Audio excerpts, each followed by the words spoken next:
It's smaller than the size of 5 tennis courts. That is why it worked. This little arrangement was built for a total strength of 450 men, of whom 311 have just departed. The total strength left here now is 139, of whom 35 were sick, of whom 16 cannot even move. And then there are various non-combatants. There are only 100 fighting men, that's all.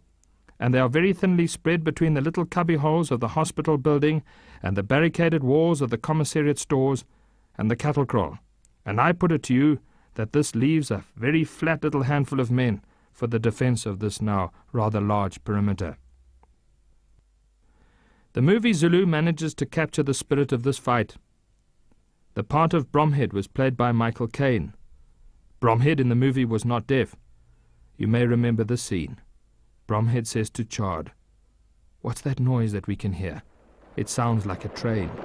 It was not a train.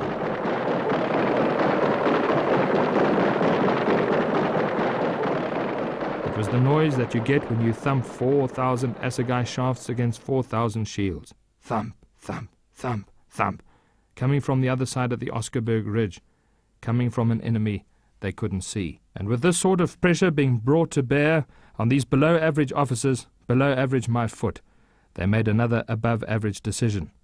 They took this handful of Welshmen from the valleys, and they raced across the courtyard into that commissariat store, and they hauled out those big heavy wooden boxes that contained army biscuits, and they ran a wall 4 foot high of biscuit boxes from the near corner of the storeroom across the courtyard to the edge of the ledge. They cut the courtyard in half with a line of biscuit boxes. It was brilliant. It gave them a second line of defense.